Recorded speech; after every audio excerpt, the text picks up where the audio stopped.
Hi there.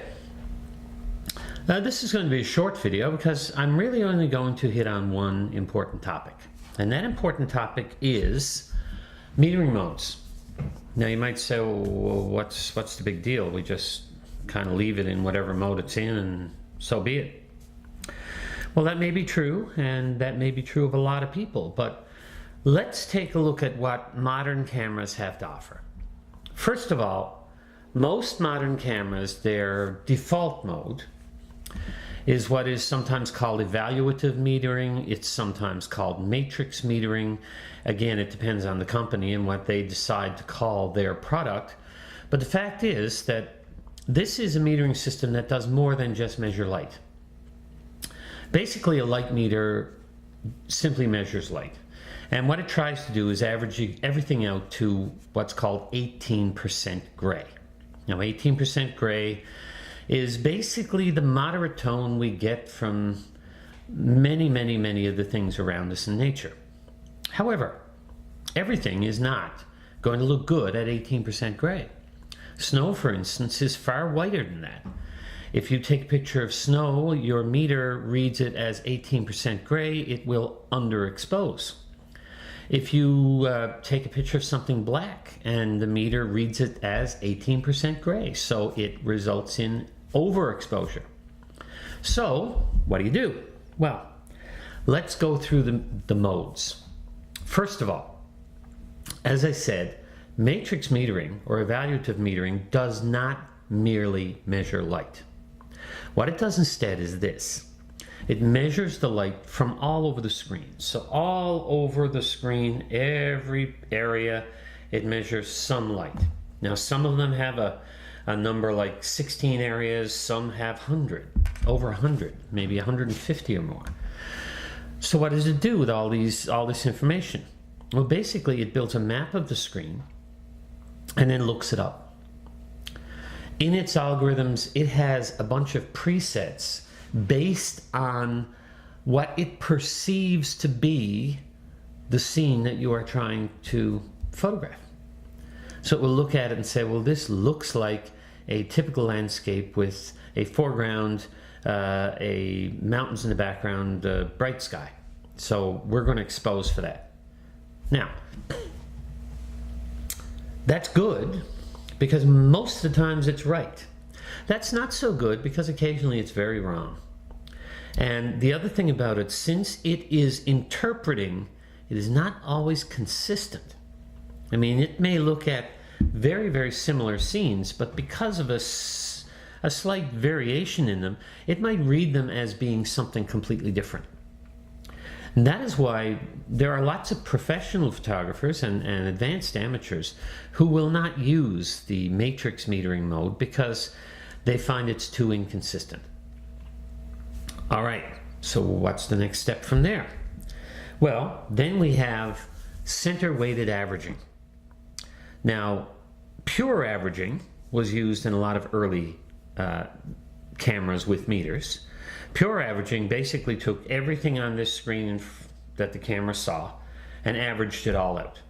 So it read all the light at once and set an exposure based on that. Now that was kind of hit and miss, but it's something you learned how to adapt.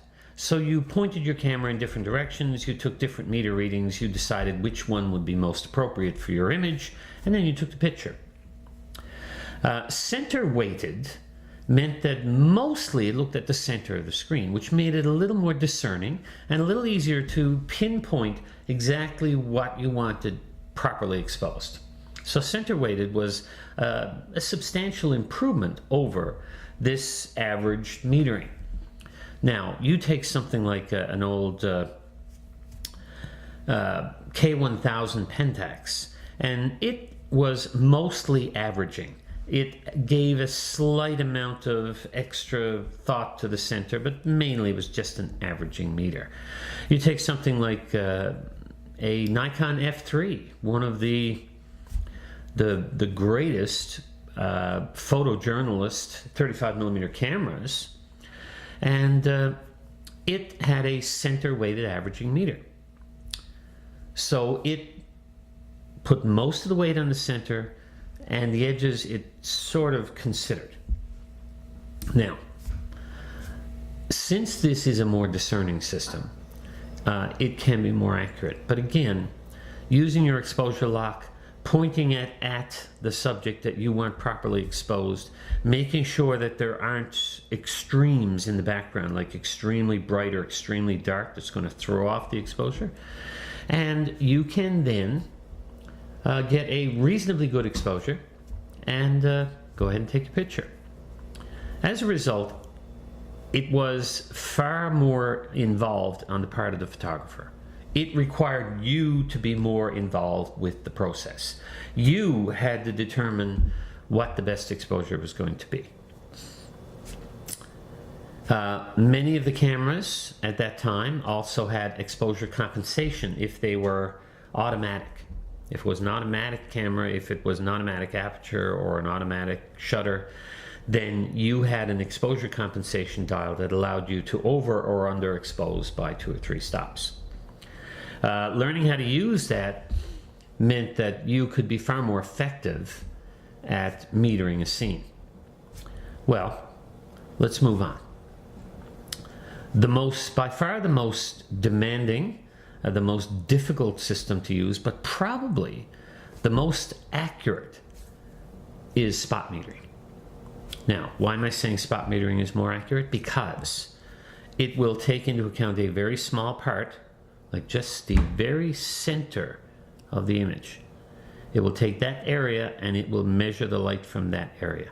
Now, as you can see from where I am right here, if my face was right at the center, then it would be on my face.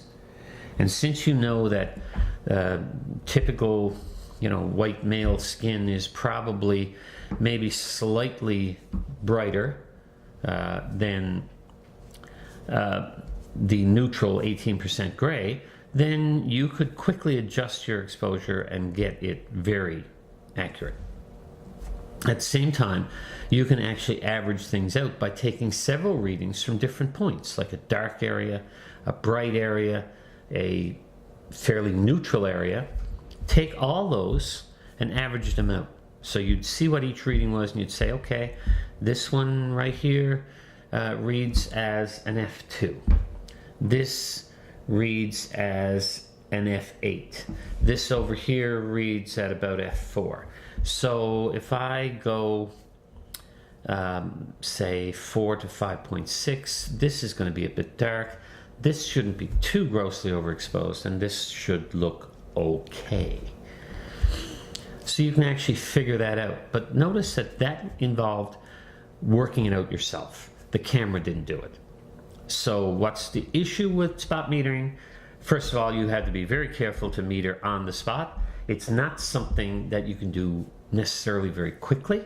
If you're in an automated mode, you have to use your exposure lock button once you get a reading so that it will hold that reading. If you're in manual mode, you have to remember that once you get that reading, keep an eye on the light, make sure it doesn't change, because your camera is not going to adjust for that. It's not in an automatic mode. So it's more challenging, but it's far more accurate. Anyhow, that's about all I have to say right now about these metering modes. By all means, look this up, study it, look it up in your manual, make sure you understand what your particular camera uses. Most cameras have those 3 modes. Some have additional modes, like I believe Canon has something else that kind of goes between averaging and spot metering, but I'm not certain because I'm not a Canon user.